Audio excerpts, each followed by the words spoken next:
In 2004, the BBC released a mini-series adaptation of Elizabeth Gaskell's 1854 novel North and South.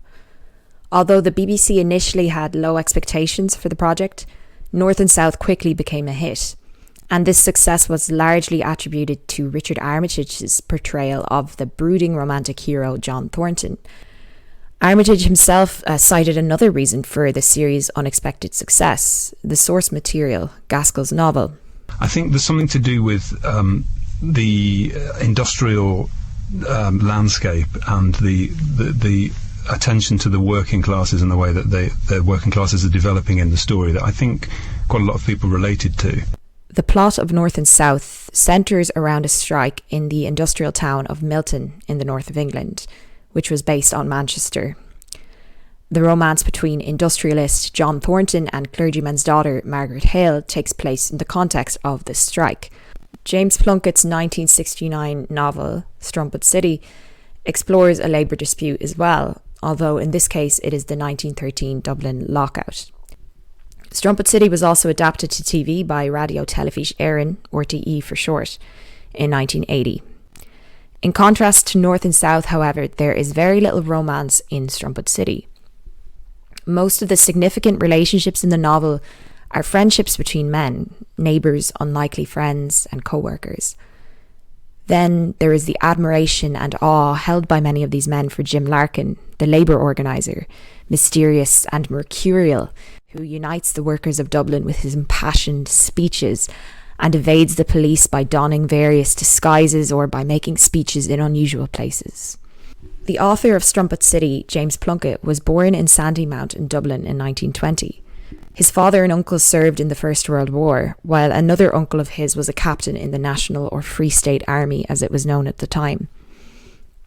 Plunkett grew up hearing stories of many different events: the 1913 Dublin Lockout, the Battle of the Somme, the Easter Rising, the Irish War of Independence and the Civil War. But it was the 1913 Lockout that he would eventually write about in The Risen People, the play which later became the novel Strumpet City. In his introduction to the 2013 edition of Strumpet City, journalist Fintan O'Toole commented on this choice of subject, saying, "If there was going to be a great sweeping Irish historical novel of the 20th century, there was one event that overshadowed all others, that seemed ready-made in its dramatic power and symbolic scope, the Easter Rising of 1916. Plunkett chose instead a much more complex and less famous set of events." Where was the exact point where you thought that you should write an epic novel to portray those years? It just grew on me. I always liked to talk to old men. I liked their conversations, and I tended to live, to a fair extent, in the memories of old men. They sort of extended my own experience backwards. And then I recognised it as being an epic story. Hi everyone, this is Sheila. I make videos on Irish things that interest me. If you'd like to see more of this content, please subscribe. It helps me out a lot with the YouTube algorithm, and I promise I won't spam you because I actually don't upload very often.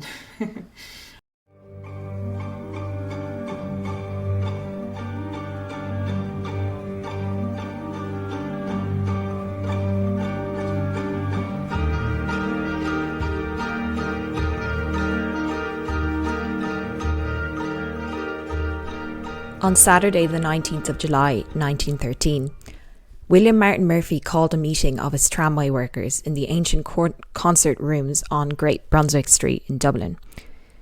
Each worker who came to the meeting was given half a day's pay. Along with the Dublin United Tramways Company, of which he was the chief shareholder, William Martin Murphy also owned the Imperial Hotel, Cleary's department store and independent newspapers. At the meeting in the concert rooms, Murphy told his tramway workers that while he had no problem with them forming a, quote, legitimate union, if they joined the Irish Transport and General Workers Union, known as the ITGWU, and went out on strike, they would have little chance against the company, quote, who could and would spend £100,000 or more. A little over a month later, Murphy and 404 bosses in Dublin would lock out 25,000 workers. We all know what a strike is, but what exactly is a lockout? Well, we have one example of a lockout that actually occurred earlier this year. On the 22nd of August, Canada's two biggest rail companies, Canadian National and Canadian Pacific Kansas City, simultaneously declared a work stoppage, locking out thousands of unionised workers. This caused major disruption to freight trains and commuters. On the 23rd of August, Canadian National ended its lockout following government intervention, but CPKC remained shut down for a few more days until the Canadian Industrial Relations Board ordered it to resume operations and its unionised employees to return to work. On the 29th of October 2011, the Australian airline Qantas grounded its entire fleet and locked out its staff. The following day, also following government intervention, Qantas resumed operations, with the Australian Prime Minister at the time describing the lockout as an extreme approach. This was in response to suggestions that other companies might use the Qantas lockout as a precedent for subduing trade unions. So we're continuing to work with leaders on alternate flight plans. We can't survive a year with this action happening. Our customers have no certainty, our employees have no certainty. The airline will die a slow death if we let this occur. So we had to take this dramatic action as a last resort. Both the Qantas and Canadian Rail lockouts occurred within a greater context of labour dispute. For Qantas, the 2011 lockout followed a number of industrial actions by engineers, pilots and baggage handlers from late 2010. And for CPKC and CN, the rail lockout followed tense talks and actions by the Teamsters Union. Following the government intervention which ended the Canadian Rail lockout, the Teamsters said in a statement, "By resorting to binding arbitration, the government has allowed CN and CPKC to sidestep a union determined to protect rail safety. Despite claiming to honour and value the collective bargaining process, the federal government quickly used its authority to suspend it mere hours after an employer-imposed work stoppage. The two major railways in Canada manufactured this crisis, took the country hostage and manipulated the government to once again disregard the rights afforded to working class Canadians." So the lockout is a strategy by employers in response to a strike or other industrial action. The 1913 Dublin Lockout, like the two recent examples that I just noted, also occurred within the context of a greater labour dispute. In the years leading up to the lockout, there had been a number of actions, including the Belfast Dockers and Carters strike of 1907 and the Dublin Carters dispute of 1908. The ITGWU was founded by Jim Larkin in 1909, following his suspension from the National Union of Dock Labourers in Britain, who were unhappy with Larkin's more militant methods of picketing and mass demonstrations. But unlike the Qantas and Canadian Rail lockouts, the Dublin 1913 lockout lasted a total of 6 months, from September 1913 to March 1914. Another difference is that while many of the workers affected in the modern lockouts that I was talking about were and are fighting for improvements in working conditions, the workers involved in the Dublin 1913 lockout were fighting for the right to unionise. The 25,000 workers locked out in Dublin 1913, when counted together with their families, numbered 100,000, about a third of Dublin's population at the time. About the same proportion of Dublin's population were living in tenements or otherwise unsanitary or dangerous accommodation at this time. Many of the tenement houses in particular were overcrowded and decaying buildings that had previously been declared as unsafe, but since 17 of the elected councillors on Dublin Corporation were also tenement landlords, no action had been taken in a lot of these cases. The collapse of 2 tenement buildings in September 1913 resulted in the deaths of 7 people.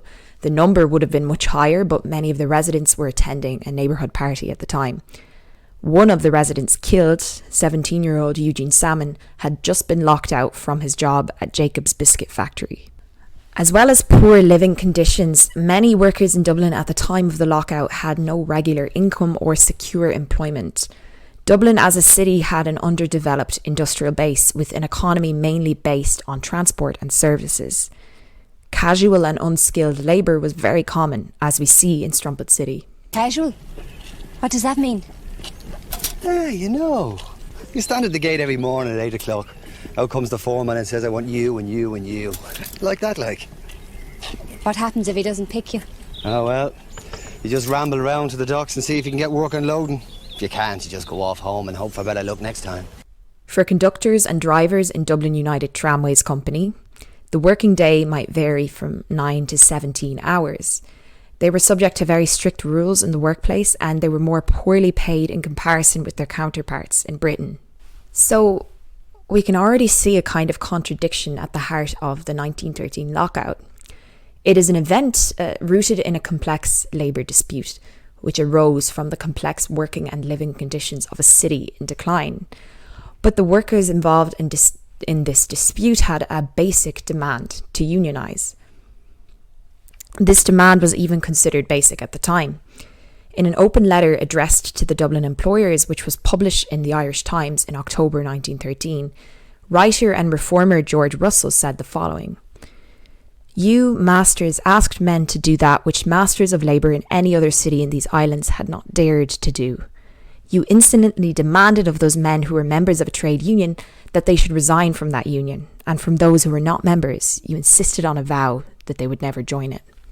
James Plunkett's writing in Strumpet City has often been praised for its historical accuracy, especially given that Plunkett was born after these events took place. Another Irish writer, Brendan Behan, praised the play that was Strumpet City's precursor, saying, "Anyone with a feeling for the great heart of Dublin can see it beating in this magnificent work." When Plunkett got around to working his play into a novel, he added many complexities, expanding the time period covered by the story and adding characters who belonged to classes other than the working class. At the same time as being historically accurate, Strumpet City also manages to tell a compelling story. It explores the 1913 lockout through a variety of different point of view characters: a carter, a Catholic priest, a landlord, a peddler, all of whom are fictional. Some of the real life people involved in the lockout, William Martin Murphy, Countess Markovich, Dora Montefiore and Frances Sheehy Skeffington, are mentioned in the novel or make brief appearances. And then of course there's Jim Larkin. In her review of Strumpet City, historian Caitriona Clear points out that not only does Plunkett accurately capture the large-scale historical events of the lockout, but also the more intimate details of working class life. For instance, the way that the neighbours in the tenements help one another, and how this informal system breaks down because of the hardships of the lockout. Also, she praises the polite courtship between Fitz and Mary, which was very accurate to working class couples at the time. But as she points out, there are also elements of the novel that ring false. The happy ending that is given to sex worker Lily Maxwell, an ending which would have been very unlikely in real life. After thinking that she has contracted a sexually transmitted disease, Lily distances herself from her lover, Pat, only to discover a few years later that in fact she's in the clear. And they get married. I think that this plotline would have been more meaningful and definitely more realistic if Pat and Lily got married anyway, in spite of her disease. But Plunkett clearly wanted to give these characters a more uplifting ending. Lily's character also plays into common stereotypes around sex workers in film and literature. It was stupid and cruel. I didn't mean it. I don't want you to go. The problem of female characters in Strumpet City is not just limited to Lily Maxwell, as Clear points out in her review. Although it is obvious from the novel that Plunkett did thorough research in newspapers and other archives, it never occurred to him to look for female activists, and he wrote before the surge in research into Irish women's history. This is in reference to the fact that the working class women of the IWWU, the female branch of the ITGWU, are completely left out of Plunkett's novel. But they're not the only people who are left out, and I think that these two omissions might possibly have some connection. James Connolly was one of the leaders of the strike that led up to the 1913 lockout, but he doesn't get a mention in Plunkett's novel. By contrast, Jim Larkin, as we've already seen, plays a very significant role. The spirit of his activism is one of the driving forces of the novel's plot. There are a few possible reasons why James Plunkett leaves Connolly out of Strumpet City. One was suggested by historian Donal Fallon, who gave a talk on Strumpet City that you can find here on YouTube, which I recommend. Although Connolly was a socialist like Jim Larkin, he is most remembered today for his nationalism. Connolly was executed by the British government as one of the leaders of the 1916 Rising. Donald Fallon suggested in his talk that because Strumpet City was published a few years after 1966, which was the 50th commemoration of the Easter Rising, Plunkett chose instead to focus on Larkin, since Connolly was already getting a lot of attention at that time. It has also been suggested that Larkin and Connolly had a kind of rivalry. American writer James T. Farrell described them as polar opposites, with Connolly being more, quote, methodical and Larkin more emotional. However, despite their differences, they did successfully work together during the 1913 lockout, with Connolly standing in as acting secretary of the ITGWU when Larkin was imprisoned for sedition. But there was at least one point on which they might have disagreed, and that was the extent to which female workers should be integrated into the strike movement. The Irish Women Workers' Union, IWWU, was set up in 1911. The motivation for setting up the IWWU was a successful strike of 3,000 women at Jacobs Biscuit Factory earlier that year. Jacobs was the largest employer of female factory workers in Dublin. The most well-known female striker in the 1913 lockout, Rosie Hackett, worked at Jacobs, although, like many others, she never got her job back after the lockout.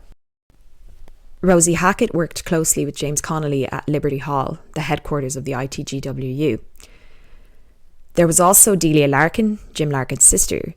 Delia Larkin edited a weekly column of the Irish Worker newspaper, a publication by the ITGWU. During the 1913 lockout, 51 women were arrested for strike-related offences. Alice Brady, a 16-year-old striker, was shot by a scab and later died of her wounds. Mary Ellen Murphy, another 16-year-old who worked at Jacobs, was imprisoned for a month for assaulting a scab. She was put into a reformatory, which was on the same site as a Magdalen asylum. James Connolly was afraid that she had been put into the Magdalen asylum and protested this at a rally in Beresford Place, which shows us the fearsome reputation that Magdalen institutions had even at the time. In The Reconquest of Ireland, published in 1916, James Connolly would later write, "The worker is the slave of capitalist society. The female worker is the slave of that slave." If the unskilled male workers in Dublin were lower paid in comparison to their British counterparts, female workers got even less. And the prevalence of prostitution at the time had a lot to do with this lack of regular work. 2% of Dublin's female population were recorded as working in prostitution at the start of the 20th century. It has been suggested that the creation of the Irish Women Workers' Union was the result of a disagreement between Larkin and Connolly, with Connolly wanting women to be incorporated into the ITGWU, and Larkin, for some reason, preferring the idea of a separate union for women. Whether or not this is fully true, we don't know, but we can certainly conclude that James Connolly was more vocal and active than Larkin when it came to the need to creating links between the women's suffrage movement and the labour movement. As I already mentioned, James Connolly was hugely important to the labour movement in Ireland, but his death as a martyr of 1916 turned him into a symbol of Irish nationalism. This might be another reason why Plunkett left him out of Strumpet City. For Connolly, the labour question and the national question were interlinked. The struggle for Irish independence was a struggle for the independence of the working classes, but this was not the case for all Irish nationalists. Arthur Griffith, the founder of Sinn Féin, famously opposed the strike that led to the 1913 lockout, and he described Larkin's tactics as, quote, disastrous for national progress.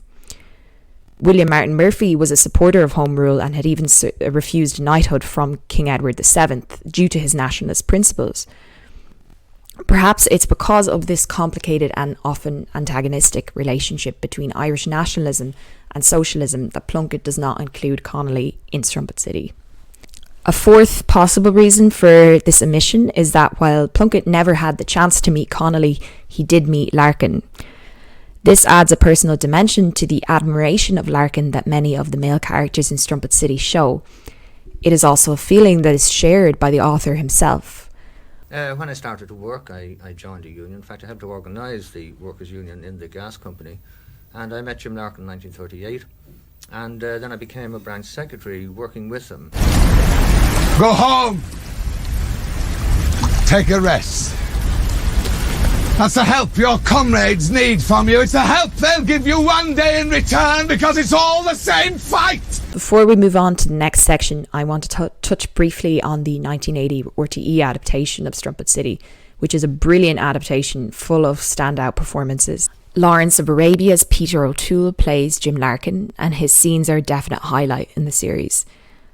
Unfortunately, the fact that the series follows the book so closely also prevents it from exploring that aspect of women's history which Plunkett originally left out, and this is definitely a missed opportunity.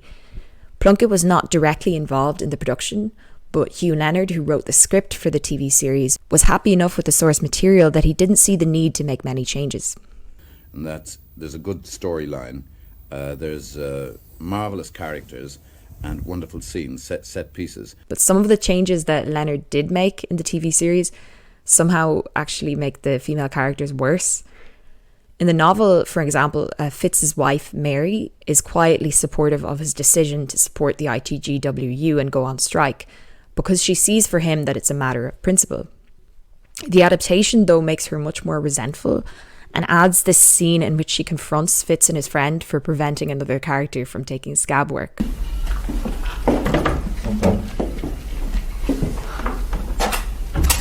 A right pair of heroes, taking the bread from the mouths of children.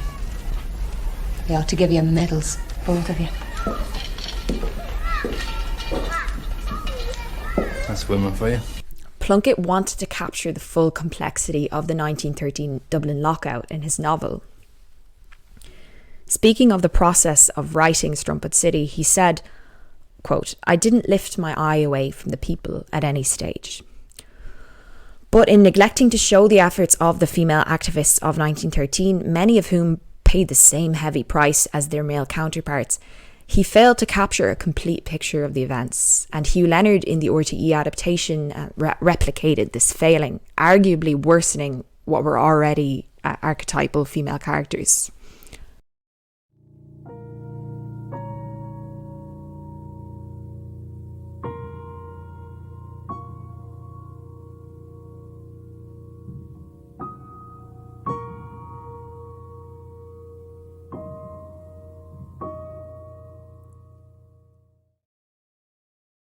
Both of the modern lockouts that I mentioned earlier were quickly ended by government intervention. At the end of September 1913, when the Dublin Lockout had been in force for a month, an inquiry was conducted by Sir George Asquith of the Board of Trade to examine the causes of the lockout. At the conclusion of his inquiry, Asquith recommended that all striking workers be reinstated, that the employers stop demanding the workers sign a pledge promising not to join the ITGWU, and that in return a conciliation board would be established which would exempt certain firms from sympathetic strikes for a period of 2 years. The sympathetic strike, also known as solidarity action, had been a key tactic of the ITGWU in organising the workers of Dublin, especially in the month leading up to the lockout. Nonetheless, Larkin and Connolly accepted the terms put forward by Asquith, but William Martin Murphy and the Dublin employers firmly rejected them. This decision provoked outrage among many in Dublin who were following the dispute. George Russell's open letter to the Irish Times, which, as we already saw, was very critical of the, quote, masters of Dublin, was in part a response to this. Interestingly, Russell did not out and out condemn the original decision of the employers to lock out their workers. In the letter, he actually states that the employers were within their rights to lock out workers when they felt that their business interests were being threatened by the militancy of the ITGWU. But having once decided on such a step, he writes, knowing how many thousands of men, women and children, nearly 1/3 of the population of this city would be affected, you should not have let one day have passed without unremitting endeavours to find a solution of the problem. Not only was the stubbornness of the Dublin employers seen as inhuman, but also as an ineffective way of ensuring their class dominance. Even an oligarchy might be permanent, Russell argues in his letter, if the spirit of human kindness, which harmonises all things otherwise incompatible, is present. In the last section, we talked about how Strumpet City has often been praised for its historical accuracy, even if it does leave out some important aspects of the movement. Another quality of the novel that is often praised is James Plunkett's ability to create colourful and well-rounded characters from across the social spectrum. If you've seen my Downton Abbey video, which I recommend, I talk in that video a little bit about how the servant characters in Downton Abbey were kind of added on later, and how the main focus of the story was always on the upper class characters. But you might say that the opposite is actually true in Strumpet City. At the heart of the novel are the working class inhabitants of the tenement Chandler's Court. Rashers Tierney, Hennessy, Fitz and Mary, the Mulhalls, and they were the main focus of the play, The Risen People. It was only when he began to write the novel Strumpet City that James Plunkett decided to add characters from the clergy, the people of property, and people who were generally, quote, better off, because he wanted to give a full picture of how characters of different classes were involved in the lockout. In his introduction to the 2013 edition of the novel, Fintan O'Toole argues that the success of Plunkett's writing lies in his ability to restrain his own socialist principles in order to tell a good story. Even though it is important that he gives his upper-class characters the same humanity as the poor workers, writes O'Toole, it is even more important that he gives complex life to people whose human dignity in reality was often denied. O'Toole is referring here to the character of Rashers Tierney. Rashers is too poor even to take part in the fight for better wages and working conditions, and during the lockout, the increased poverty of the others around him drives him into destitution. But suffering isn't Rashers' defining character trait, nor does the indignity in which he lives and dies take away from his innate dignity. For example, at one point in the story, Rashers is dismissed from his part-time job as a boilerman after an argument with the priest who initially employed him. Rashers' friend Hennessy then tries to persuade him to go back to Father O'Connor and apologise, but Rashers is too proud to go back and beg for forgiveness, because he's angry at the priest for accusing him wrongly of stealing. Rashers believes in God and in the afterlife, but the day-to-day reality of his life is what consumes him. No, it's not the next puddle that worries me at all. It's this one. Aye, this glorified kip of a city. This is a fully rounded character and one of the main point of view characters of the story. I think O'Toole was right in saying that Plunkett's writing gives complexity and dignity to those who, like Rashers, exist on the fringes of society. Hey, Rashers, where did you get the monkey? Yeah, shut up and listen to the music. The actor who played Rashers in the series, David Kelly, also really captured this complexity. You might recognise him as Grandpa Joe from Charlie and the Chocolate Factory. It's also true that Plunkett has no interest in caricaturing anyone. For example, he only shows William Martin Murphy very briefly at the start of Strumpet City to give the reader a sense of who he is and how he's going to be important to the novel's event, which was probably a wise decision since Murphy is too easy to caricature. During the lockout, the Irish press dubbed Murphy Murder Murphy for his lack of concern for the starving poor, and Larkin at one point described him as a, quote, modern capitalistic vampire.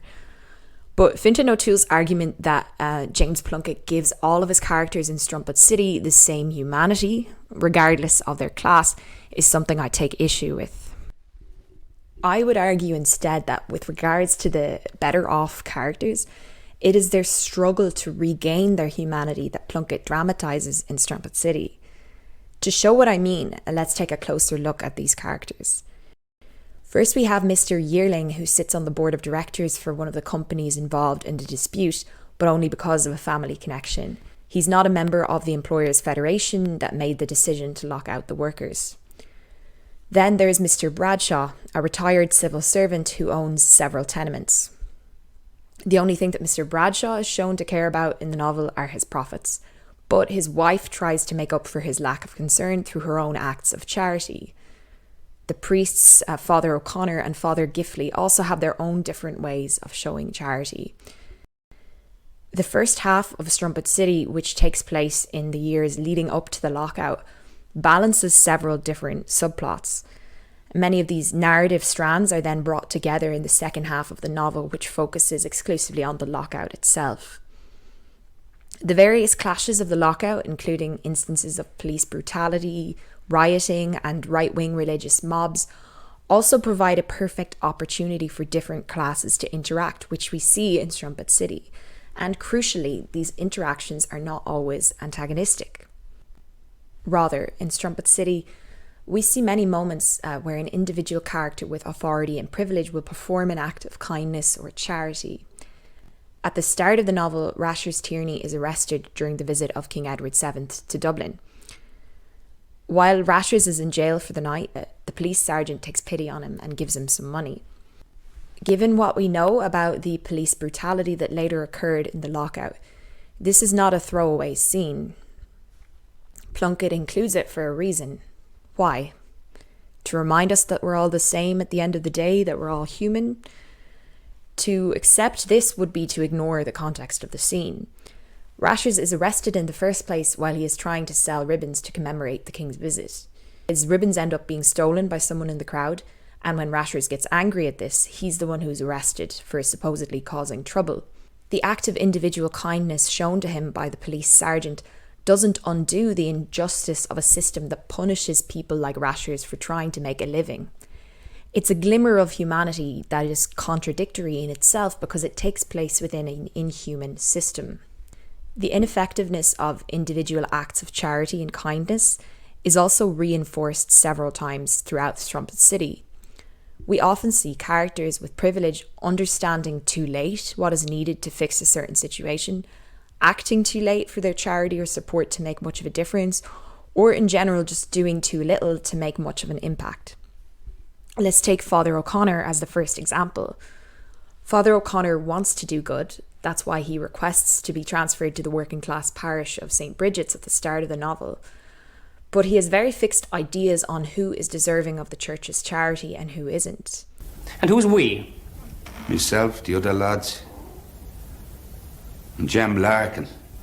If you follow Mr. Larkin, then you've no business being here. While he likes the idea of helping the poor, Father O'Connor struggles to accept the reality of what this involves. He initially takes pity on Rashers and offers him a job as a boilerman in the church, but when he catches Rashers drinking on the job, he accuses him wrongfully of stealing the bottle of whiskey and dismisses him on the spot. At the end of the novel, when Father O'Connor is called to administer last rites to Rashers, we finally see him acknowledging the other man's dignity. It's a powerful and moving moment, another glimmer of humanity, but it's too late to make a real difference. Rashers died alone. His body was left to decompose for several days before he was found, and his pet dog died with him. Whether or not this is a moment of redemption for Father O'Connor, I would say is down to interpretation. Although the RTE adaptation definitely leans more towards the redemptive reading, showing Rashers' death in a less horrifying way than it's described in the novel, and even adding a line in which Father O'Connor explicitly apologises to Rashers' dead body.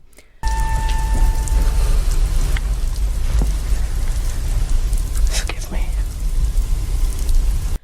But I think the passage in the novel is more ambiguous. This is what we're told after Father O'Connor returns to church from tending to Rashers' dead body.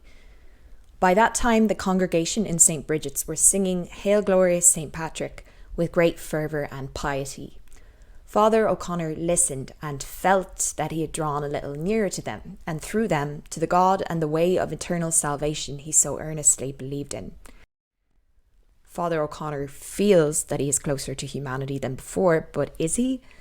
It's unclear to me whether this single moment will change his rigid attitude towards charity and the poor in general. In the case of Miss Gilchrist, whose fate also echoes the fate of Rashers, her human dignity is also recognised too late. Miss Gilchrist is a servant of the Bradshaws who is sent to the workhouse once she gets too old and sick to be any use to them. Later on, Mrs. Bradshaw feels guilty about this since it was her husband's decision, and so when Miss Gilchrist dies, she gives her a proper funeral. In doing so, Mrs. Bradshaw is honouring Miss Gilchrist's last request. It's not nothing, but again, the damage has already been done. Miss Gilchrist, like Rashers, has died alone under miserable circumstances after having been discarded by society. Mrs. Bradshaw does help out one of her other former servants, Mary, by giving her second-hand furniture and gifts of money. But at a critical juncture in the lockout, when Mary is trying to send her starving children away so that they can get some relief, she looks for Mrs. Bradshaw only to find that the woman has emigrated along with her husband, and this is because of the collapse of Mr. Bradshaw's tenement houses, an event which, as we saw earlier, did occur in real life. It was neglect and old age. But those buildings were passed as safe. They were condemned years ago and then reprieved because Ralph wanted to go on collecting his rents and happened to know the right people. Mr. Yearling also tries to show his support for the lockout at various points in the novel, subscribing to the ITGWU newspaper, and ultimately providing his support for the Kiddies scheme. The Kiddies scheme was a relief scheme which was proposed a few months into the lockout and was ultimately thwarted by the interference of the Catholic Church.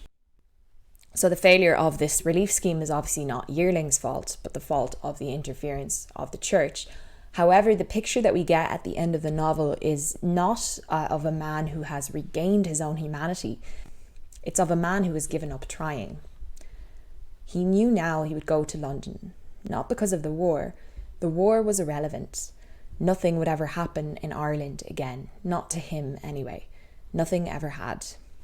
Then finally there's Father Giffley, the alcoholic priest who is more in touch with the struggle of the working class than Father O'Connor, but who is still incapable of helping them in any real way because he cannot even help himself.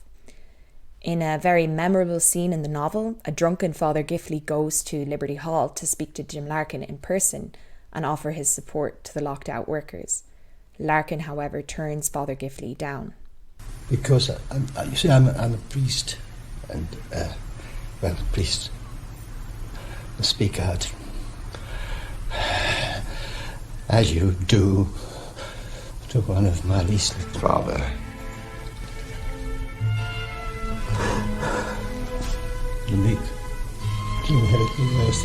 Father Giffley, I think you are not well. Strumpet City ends as the lockout itself ended, with the characters paying a heavy price for their involvement in or proximity to the strike movement. Mulhall and Rashers die, and Fitz, who is unable to return to his job, is forced to enlist in the Great War. But the failure of the strike was not a foregone conclusion, as Plunkett's novel shows. In December, defeat became a certainty.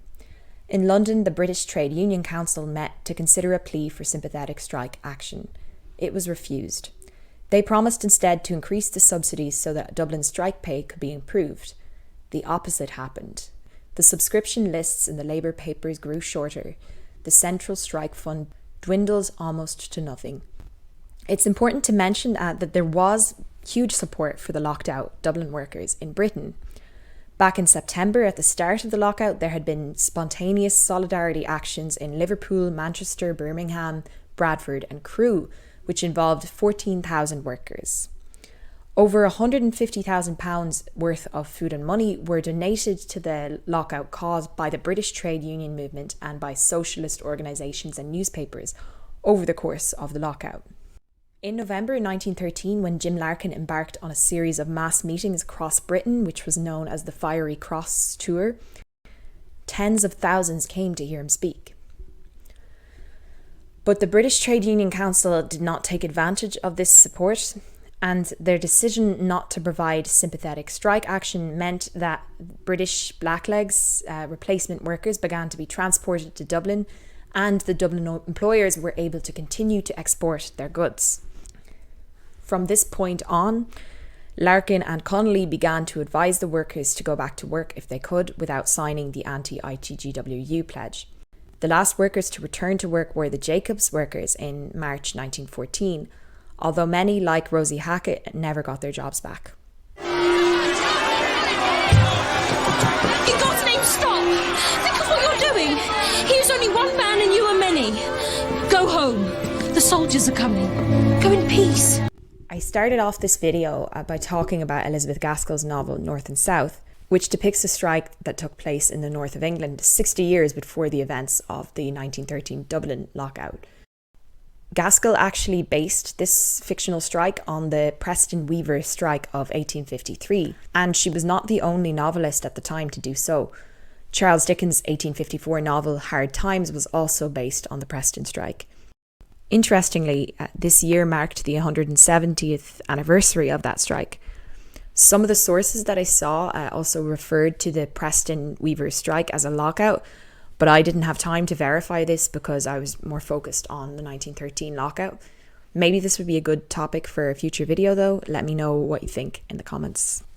I wanted to compare North and South and Strumpet City anyway, because both novels managed to tell a compelling story based around a labour dispute, and also because I was a little obsessed with North and South a few years ago. Anyway, that's in the past. Because none of it was ever worth the risk. But the conclusions which the authors reach in regards to the respective labour disputes shown in their novels are very different. The romantic hero of North and South, John Thornton, is a mill owner who is adversely affected by the strike in Milton. He is aware of the poor conditions in which many of the strikers live and work, but he does not see it as his responsibility to improve these conditions. The heroine of the novel, Margaret Hale, is the daughter of a clergyman, and as such is more in touch with the idea of Christian charity. And since she ends up befriending some of these workers, she becomes sympathetic to their sufferings and critical of Mr. Thornton's attitude towards them. Elizabeth Gaskell, the author of North and South, was a minister's wife who lived in Manchester and was very familiar with the working class that she was writing about. In terms of her attitude towards the fictional strike and labour disputes in general, she occupies a similar position to her heroine Margaret Hale, sympathetic to the workers, critical of the callousness of the mill owners, but ultimately optimistic that with the joining of hands of employers and workers, these problems can be overcome. That if each sees the humanity of the other, if both join together in Christian fellowship, they can improve the system in which they live. I also think that while it is possible for someone like John Thornton in Gaskell's novel to be humanised and even romanticised, the inequalities and injustices of the Dublin 1913 lockout were so stark and obvious that the facts themselves almost seem an exaggeration. The idea of any one of the Dublin employers being a romantic hero is laughable. Even people who defended the employers' rights to lock out the workers found it impossible to defend their continued stubbornness, their callous inhumanity. If a character like William Martin Murphy had been created by a novelist, he would seem like a caricature of the cold, greedy capitalist. If they would rather die, perhaps they had better do so, and decrease the surplus population. Surely you don't mean that, sir? With all my heart. Now, if you will go about your business, gentlemen, and allow me to go about mine. But Murphy really existed. He built his business empire on casual labour, and along with the Employers' Federation of Dublin, imposed the strategy of the lockout because there was nothing standing in his way. He and the other employers were also, though, aided by the Catholic Church, the press and the Dublin Metropolitan Police in the implementation of this strategy. The story of the 1913 Dublin Lockout is one with obvious heroes and villains. Of the 25,000 workers locked out by the Dublin employers, only 12,500 were actually members of the ITGWU. Many others were members of so-called rival unions, but they refused on principle to sign the employer's pledge that they would not join or support the ITGWU. Larkin might have organised the workers, but they chose not to sign the pledge, even though they knew what they were risking. So rather than the complexity of the Dublin Lockout making it an unusual subject for an epic Irish novel, I would say that it is actually its strange simplicity that makes it more difficult to dramatise. The workers' demand to unionise was a basic demand, and there is also a devastating simplicity in the employer's response, a strategy to subdue 1/3 of the city's population by starving them out, a strategy which was successful. The thread of hope that runs through Plunkett's novel comes not from those glimmers of humanity that I talked about earlier, but rather from the force of ideas, from the power of words, and the possibility of a better world, even if this possibility has grown more distant by the end of the lockout. Hope for what? Fitz, in the calm after the speech-making, could not quite remember. He could only remember that it had been there, that it had infected him in company with thousands of others, crushing and jostling and listening. Perhaps it was a feeling of movement that remained, a journey beginning, a vague but certain purpose. If I had me tin whistle now, they'd be down here asking me to come up and oblige them. Comrades, comrades, ever since we were boys,